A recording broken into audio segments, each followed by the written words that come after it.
What is going on there, guys? It's Kapaski, and today we are going to dive into the coding, and I'm going to show you guys how to connect your database with your application. So let's just get started. Anyways, I'm going to write this code in a simple way, so just follow me as I do it. All right. So what I love doing is I love creating a class for the database. So I'm just going to click on new class and say uh, database class, DB class. I think that would be very simple. DB class, I'm going to click on finish. All right, I'm going to remove this comment, and I hate them, so we'll take that off. All right, what I did actually is to create a new class, call it DB class, and then all our database code are going to be found here. I'm going to create a constructor for it. So you should know this already. Gonna have a public method. All right, get connection. This is going to be connection object return not end for now. All right, so I'm going to import this. I think I'm going to import this one. All right, so what I'm going to do is to say class dot for name, which is just to get our connection string. All right, so the connection string for MySQL is simply com.jdbc.mysql.driver. So it's as simple as that. Then, all right, so we have that. All right, I think this is going to be mysql.jdbc. All right, so I think that is okay. And the next thing I'm going to do is to create a global variable here called connection equals to con. Then I'm going to instantiate it here. Then I'm going to use a driver manager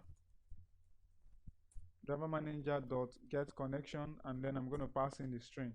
All right, so the connection string, I'm just going to paste it in, and then we have this. So it's going to be jdbc colon mysql colon / localhost. Then this is port number, and then the name of the database, which is going to be our database name, which was login test. And then the password is going to be root, because if you check here, you didn't assign any passwords to this database. Where is that? Going back home, if you check here, you didn't assign any password to the configuration file, so it's just having root with no password. So that is the reason why we have root and no password here.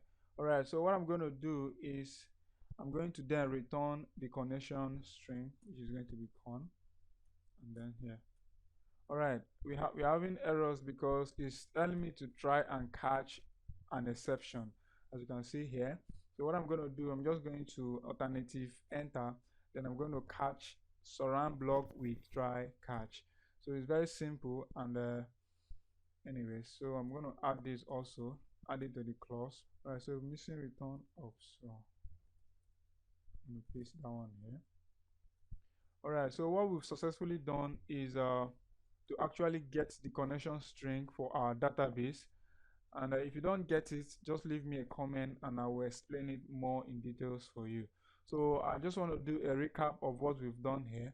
So what we've done actually is to create a public method, and it's going to return a connection object.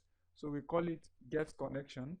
So what we did is to surround this with a try catch block, which is going to catch an SQL exception and also catch a class not found exception. So then inside the try catch block, what we did is to actually use this class keyword, then dot for name keyword, and then these two things are simply used to get this driver that we added. Use it to get, if you watch the library, we added a driver here. So it's simply used to get the driver.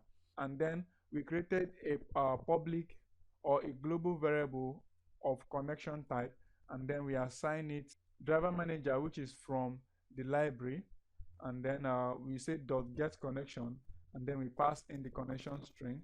So the connection string is simply used to locate your database. So as you can see, it's localhost, which is what we use to access this database, which is what localhost. And then we have the port number, which is 3306, and then we have our database name, and then the username, and then the password to the database. So that is what we did, and after that we return the connection string. If you have any question or if you need more explanation, just leave a comment, and we'll get back to you. Anyways, don't forget to subscribe, don't forget to share the videos, don't forget to like, and catch you guys later.